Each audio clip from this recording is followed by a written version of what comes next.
This video is the next 10 mods I did to my F-150. Hope you enjoy. One of the next mods is going to be to put the tailgate, I guess you call it a dampener, so it doesn't drop too hard. This is just a kind of a no brand cheap one off of Amazon. I'll leave a link. Amazingly, this one even comes with easy to use instructions that are in color and in English. So really all you're doing is you're adding a plate to this and a different plate up here, and then putting the shock in.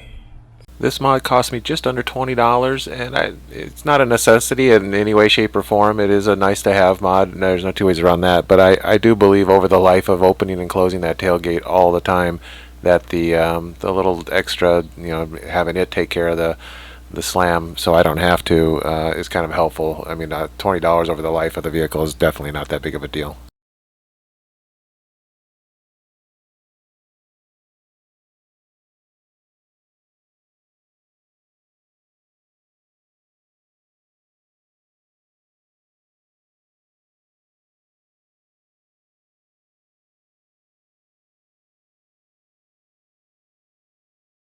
So that's all there is for that mod. It only took a few minutes. I have a socket set for the Torx that would have helped to get that upper torque. It's a 50 millimeter torque, but my socket set for some reason does 45 and 55, so I had to use the included tool. Thank goodness they included that, and it's not quite as deep, so it took a little bit, another extra minute or two, but quick, easy mod. You may have just noticed how beat up the bed is. It's pretty scratched up from the use from the last owner, and I decided to Raptor Line it. So a friend of mine had already been Raptor Lining a couple other things, so he had the equipment ready to go. I just had to buy the actual paints and spray it in. It worked great. It's really not hard to do. Mostly you got to scuff it up. In this case, we had a sandblaster, and that helped a lot. After that, it's just a matter of you mix some paint and screw the paint bottle right onto the sprayer and spray it in. No big deal. To handle my rooftop tent, I went with the Thule adjustable racks, and I've actually been pretty happy with them. I bought these as a used, well, they weren't really used, they were new in the box, but they were half price because the guy had bought a bunch of them for his business and then ended up closing the business. So I was able to get a really good deal, and they've been working great. My first few trips, I had the rooftop tent higher, so it goes above the cab of the truck. I'm going to look into doing more of a lower, try to get some mileage back, and have it a little bit further back on the bed. One of the things I hate is rattles, so I kind of try to do everything I can to get rid of rattles. One of the spots that was pretty bad for the rattles is inside this upper glove box. It's where I put my things like pressure checkers. I have some multi-tools and my tool to air down with and everything, and those would all rattle because it's just plastic against plastic. So basically I just lined it with that kind of packing foam that you get. I'm sure it came out of a packaging of some sort, and man, did that make a big difference. It's been really helpful for rattles in there. Another item I did for the F-150 is the center armrest. Can get pretty dirty, so I went ahead and got from Amazon a cover on it. It's like a neoprene cover, and it's just basically straps on. Nothing special about it. It's just kind of gonna protect it. Gonna get it pretty nasty, I suppose, with off-roading and everything. The next item is I mounted my radio, and I put it down at the base of the seat. I basically found a position that I can move the seat forward and back a little ways. It doesn't affect it, and I can still look down and check the screen out on that. And it's Velcroed to the base of the, I guess you'd say the middle seat. I use like an industrial Velcro. It's really heavy-duty type of Velcro. You can see here. And then I just have it mounted on the side of the base there. And that's enough to hold it just fine. I've done several off-road trips with it, and it holds really well. And then the only other thing I added, just using a simple mount, I went ahead and did my microphone mount under the dash right there, just double stick tape. My next change was tires. Here it is with the originals that came with it used. They're Cooper's 33-inch, and then here it is with the 35s. I went with Wranglers from Goodyear. I've been pretty happy with them on other vehicles. After installing, I took it to Mike's shop where he had a forklift so he could lift it up in the different corners to check for where it's going to rub, if it's going to rub at all. I'm not sure what the offset of the rims are that I have on here, because that was what was on here when I got the truck. But basically, for as far as rubbing's concerned, I did have to do a little bit of trimming in the very front. A little bit of dirt in the wheel well. You can easily see where the 35-inch will rub.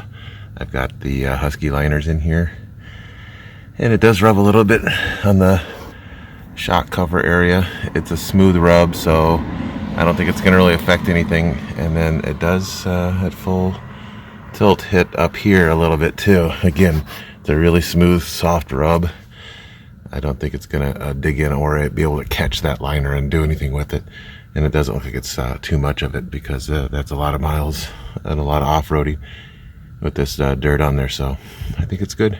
Front, I did trim this area here because this was rubbing, and I also this material was kind of sticking out, so I did a couple of screws to fasten that down a little bit better. But I still do have some rubbing on the crash bar back here.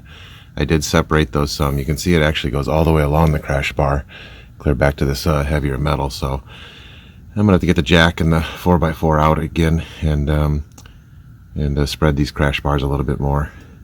Otherwise, no contact on the upper control arm. Everything looks good up here, up front. There may be a little bit of rubbing on the bottom of that crash bar, but that'll get spread out again when I do push them apart. Otherwise, I'm looking good. All right, the Tiger running boards have arrived, and this is the box they came in. All right, 9 bolts on each side, and they're installed. Took about a half an hour. Half of that was unboxing it. They're gonna look good. They do take away a bit of your ground clearance in that area, but all rock sliders do. So that's actually sort of a good thing, because you don't want it to get up into your rocker. And they stick out plenty far. There's not going to be a problem with door dings unless they're above that level. They're definitely beefy, and I hope they do the job. One of my complaints is that they didn't go any further back than that. It should be another foot back, I think.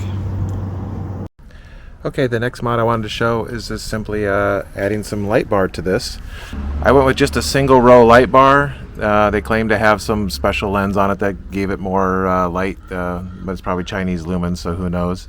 And then it's just basically using the mount that came with it. Just drilled a couple small holes into the top of the bumper. And overall, I didn't go with a curved one. I kind of went a little bit cheaper, and I thought this still looks fine and everything, but it fits in there pretty good. Doesn't really stick out much. And then I just ran the wires back in through into the grill area. I didn't have to remove the grill or anything. Everything worked great. I'm trying to show how much the light bar lights up at night in this clip, but the camera kind of compensates for the brightness. As far as hooking up my electrical items, I went with a kind of a, I guess you could call it an S-Pod knockoff. I'd probably call it an F-Pod for a fake pod. And basically what that does is it already came with all the wiring needed. It has the relays and fuses and all that for 6 items. And then basically what it is it came with this cable loom. Connected it to the battery. The loom goes across here. We got it zip tied a couple places, and then it's got its own control box right down here. Here's a control box. It's got its relays and fuses already in there, and then it's got another wire loom coming out here. So to hook an item up, you just simply basically they're numbered. You just plug the cord, the wire from the item into the numbered item and crimp it. So the red one there is from the light bar. So that's my only one item that I have hooked up at this point right now. So it has a wiring loom that goes in through the firewall, and then you can choose a spot to actually put the buttons. I've run mine up through here, and just a little cord, and I've velcroed it to this spot here. I've kind of the one thing I don't like about it is that it's a little bit bright on the lights. It needs to be able to dim those a little bit. So I went ahead and put others, they provided like 50 stickers or something like that, and I went ahead and put more of the stickers on the other ones just to kind of dim them down a little bit, and I'll slowly add other ditch lights and things like that to it. So that's kind of reserved for future expansion. Here it is at night, but the camera kind of tends to make it a little bit brighter than it really is, but you can see it does have some brightness. So far I've been really happy with the ease of it. The cost itself is a little bit higher than if I just ran individual wires, but if you look at the overall buying the wires for all 6 items, relays and the switches to go in your dash, and then also drilling into your dash or doing something like that, it's going to add up to about the same. I can't remember exactly, but I think this is like $80. I'll put a link below on the one I used, and I've been happy with it. It's fine.